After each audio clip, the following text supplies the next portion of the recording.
தமிழகத்தின் உறங்கா புலி அண்ணன் KN இசக்கிராஜா தேவர் பேசுறாரு.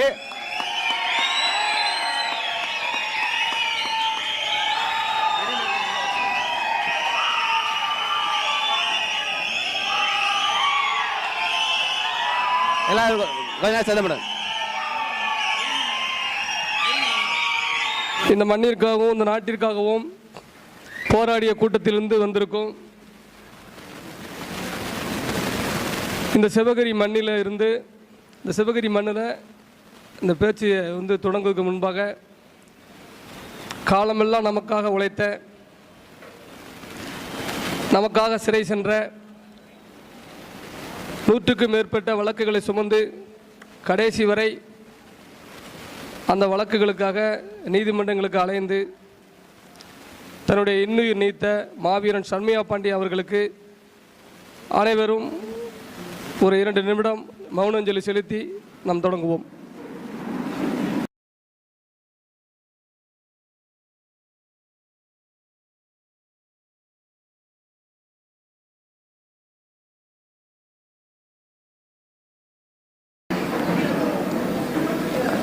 ஒவ்வொரு நிமிடமும் நம்ம என்னைக்குமே பழச மறக்க கூடாது.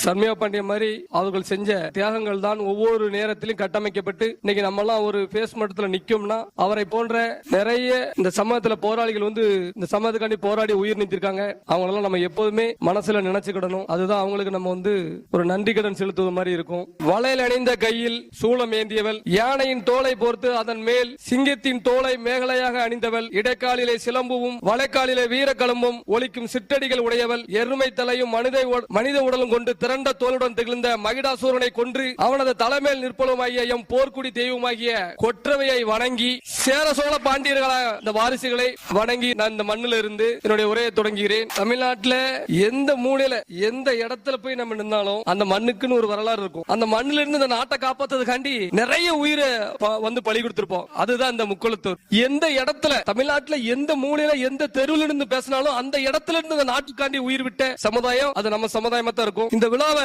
ஒரு ஆலோசனை கூட்டம், அதாவது பணவெடி சத்திரத்துல நம்ம வருஷம் ஒரு 30 விழா நடத்துவோம். இந்த 30 விழால இந்த சமயத்தை சேர்ந்த ஏழை பிள்ளைகளுக்கு நம்ம கல்வி உதவித்தொகை வழங்கணும் அப்படின்னு சொல்லி முடிவு பண்ணோம். எப்ப முடிவு பண்ணோம்னா போன வருஷம் அது ஒரு பேட்டியா கொடுத்திருந்தோம். தேவர் ஜெயந்திக்கு 100 வாகனத்துல நம்ம போறதை விட ஒரு தேவமாருக்கு பிரச்சனை 100 வாகனத்துல போகணும், ஒரு தேவமார பொய் வழக்குல கைது செஞ்சா 100 வாகனத்துல போகணும், ஒரு தேவமாறு செத்தா 100 வாகனத்துல போகணும்.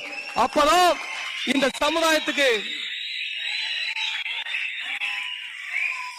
சமுதாயத்துக்கு பாதுகாப்பு அப்படின்னு சொல்லி இத ஒரு கொள்கையாவே தொடர்ந்து வச்சுக்கிட்டே வரேன். அதன் பிரகாரம் ஒவ்வொரு வருடமும் பசுமோன்ல எண்ணற்ற உறவுகள் அன்னதானம் வழங்குறாங்க. அது எந்த மாட்டுக்கத்திர குரு பூஜைங்கிறது அன்னைக்கு விரதம் இருந்து நம்ம போய் நம்ம சாமியை நம்ம ஐயாவை கும்பிட போறோம். அதுல மாட்டுக்கத்துல யாராவது ஒருவர் அன்னதானம் போடுங்க, மத்த எல்லாரும் அந்த பசுமோன் புண்ணிய பூமியில வச்சு அன்னதானத்துக்கு பதிலா உங்களால முடிந்த குழந்தைகளுக்கு கல்வி உதவித்தொகையை கட்டுங்க அப்படின்னு சொல்லி நான் ஏற்கனவே அறிக்கை விட்டுருந்தேன். அதை ஒரு கொள்கையாவும் வச்சிருக்கேன். நம்ம சமுதாயம் வளரணும் அப்படின்னா இப்ப நிறைய குழந்தைகளை எல்லாருமே நான் தான் இங்கிலீஷ் படிக்கல, என் தாத்தா தான் இங்கிலீஷ் படிக்கல, எங்க அப்பா இங்கிலீஷ் படிக்கல, என் பிள்ளைகளாவது இங்கிலீஷ் படிக்கட்டும் அப்படின்னு சொல்லி கொத்த விலைக்கு போறவங்களும் கூலி விலைக்கு போறவங்களும் அன்றாட காட்சிகள் டெய்லி 500 ரூபாய் சம்பளத்துக்கு வேலைக்கு போகக்கூடிய நபர் தம் பிள்ளை இங்கிலீஷ் மீடியத்துல படிக்க வைக்கணும்னு ஆசைப்படுது. அவர் ஆசையில கொண்டு ஸ்கூல்ல சேர்த்துறது. ஆனா எல்கேஜி கூட தாண்ட முடியல, இல்லனா ஒரு செகண்ட் ஸ்டாண்டர்ட் தேர்ட் ஸ்டாண்டர்ட் வரைக்கும் அவங்க கஷ்டப்படுறாங்க. தம் பிள்ளை 5ஆம் கிளாஸ் வரைக்கும் இங்கிலீஷ் மீடியம் படிக்க வைக்கணும்னு சொல்லி நினைக்காங்க ஒவ்வொரு பெற்றோரும். முக்குளத்தூர்ல அதிகமானவர் விரும்புறாங்க. அப்ப அந்த பிள்ளைகளுக்கு எல்லாம் மேக்ஸிமம் ஃபீஸ் பாத்தீங்கன்னா ஒரு 10,000 ரூபாய் அப்படிதான் இருக்கும் வருஷத்துக்கு. அப்ப வருஷம் தேவர் ஜெயந்தி வருது. வருஷம் அன்னதானம்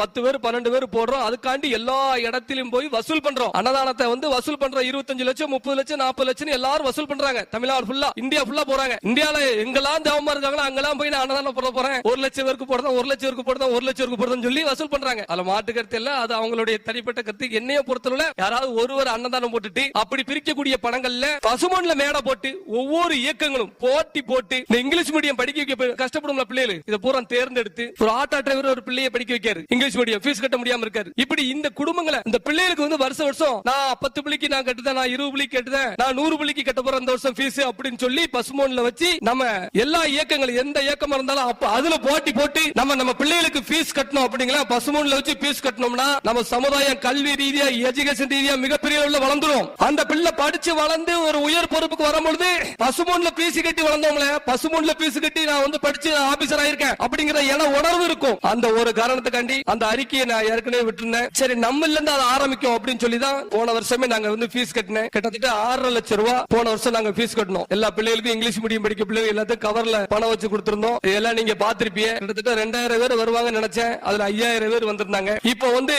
அதே மாதிரி இப்ப தென்காசி மாவட்டத்துல வர்ற அக்டோபர் 20ஆம் தேதி அந்த விழா தான் வைக்கிறோம். வேற எந்த விழாவும் இல்ல. அதுல நம்மளுடைய ஒற்றுமையும் காட்டணும் அப்படின்னு சொல்லி தான் நம்ம முடிவு பண்ணி அடுத்த கட்ட நகர்வுகள் என்ன, நம்ம என்னென்ன பண்ண போறோம், இனி என்ன செய்ய போறோம், இனி இந்த சமுதாயம் என்ன ஆக போகுது, இது சம்பந்தமா இப்ப நமக்கான ஆபத்துகள் என்னென்ன நடந்துகிட்டு இருக்குங்களா நாம வந்து ஒரு திட்டம் போட்டு அதுல நம்ம பேச வேண்டியிருக்கு அப்படின்னு சொல்லி தான் நம்ம அந்த கூட்டம் போட்டிருக்கோம். அந்த கூட்டத்துக்கு எப்படி போக என்னெல்லாம் பண்ணணும் அப்படின்னு சொல்லி இந்த மீட்டிங் வந்து உண்மையில நானும் சொல்லல, நம்ம இயக்கத்துல உள்ள மத்த நிர்வாகிகள் சொல்லல, யாருமே சொல்லல. நம்ம சிவகரி நம்ம ராஜா விக்னேஷ் ராஜா ஜமீன் அவர் வந்து அவரு முத்துராமன அண்ணா வீரகாலின சமுத்திரமுத்தன எல்லாரும் சேர்ந்து வந்து நான் வாஸ்தவர்கள் ஒரு கூட்டத்துல பேசிட்டு உட்கார்ந்துருக்கேன். நாங்க சிவகிரியில அந்த விழாவுக்கு எப்படி போகணும்னு சொல்லி ஒரு கூட்டம் போடுவோம் அப்படின்னாரு. ஏன்னா அந்த விழாவுக்கு எப்படி போகணும் கூட்டம்னா அதுக்கு பதிலா நம்ம அந்த கூட்டத்தை நடத்திட்டு போயிடலாமே, செலவு எல்லாம் ஒரே செலவு ஆயிருவானே அப்படின்னு. அண்ணா அதெல்லாம் நீங்க எதுவுமே நினைச்சுக்கிட வேண்டாம். நாம கூட்டம் போடுறோம் எங்க மக்களுக்காண்டி, சிவகிரிக்காண்டி. நீங்க ஏகப்பட்ட விஷயத்துல ஒரு சில விஷயத்துல நீங்க இறங்கி நீங்க வந்து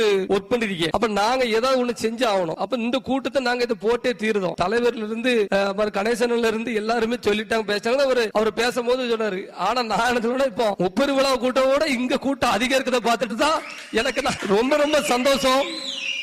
இப்படி ஒரு மாநாடு மாதிரி நடத்துவாருன்னு நான் நினைச்சு கூட பார்க்கல. கடுமையான உடம்பு சரியில்லை, காய்ச்சல். கிட்டத்தட்ட 15 வருஷத்துக்கு அப்புறம் 14 வருஷம் எப்படி ஒரு 12 வருஷத்துக்கு நினைக்கிறேன் எனக்கு காய்ச்சல் வந்து 12 வருஷம் கழிச்சு எனக்கு காய்ச்சல் வந்து உடம்பு சரியில்லாம தான் இருந்தேன். இந்த 5 நாளா நான் 850 கிலோமீட்டர் தாண்டி இருந்தேன். சிவகிரியில நடக்கிற ஒவ்வொரு நிகழ்வும் பேஸ்புக்ல வாட்ஸ்அப்ல பாத்துக்கிட்டே இருக்கேன். முத நாளே போயிரும். ஏன்னா அங்க இருந்து இவ்வளவு அலுப்புல நம்ம வந்தாலும் நம்மளால எந்திக்க முடியாம போயிரும், போக முடியாம போயிடக்கூடாதுன்னு சொல்லிட்டு முதல் நாளே கிளம்பி வந்து அப்படியே உடல் வலி வந்தாலும் நம்ம ஒரு நாள் ரெஸ்ட் எடுக்கும் சொல்லி நேற்றே கிளம்பி வந்து இருந்து ஒரு நாள் ரெஸ்ட் எடுத்துட்டு தான் வந்தேன். ஃபுல்லா நல்ல டயர்டு. நான் நினைச்சேன் நேர மக்கள் எல்லாம் ஈஸியா விட்டுருவாங்க, நேர வர போறோம், மேடை ஏற போறோம், பேச போறோம், இதுதானப்பா அப்படின்னு சொல்லிட்டு வீட்டுல எல்லாம் இவ்வளவு டயர்ட் ஆயிட்டேன். மாத்திரை போட்டு போறையில ரொம்ப கவனம் போங்க. நான் சொன்னேன் அது என்ன ஒரு 2 மணி நேரம் தானே, இங்க இருந்து போக 2 மணி நேரம், அங்க ஒரு 1 மணி நேரம் அப்படின்னு கணக்கு போட்டேன். ஆனா அது நடக்கல. என் மக்களுடைய அன்புல இந்த காய்ச்சல் உடல் வலி எல்லாமே பறந்து போயிட்டு உங்களுக்கு. அதுதான் உண்மையான பற்று. அதுதான் நம்ம இந்த சமயத்துக்காண்டி போராடுறதுக்கு கிடைச்ச ஒரு அன்பு பெருசா நினைச்சுக்கிறத. இன்னைக்கு இங்க வந்திருக்க நத்தத்துப்பட்டி, சாத்தூர், சிவகாசி,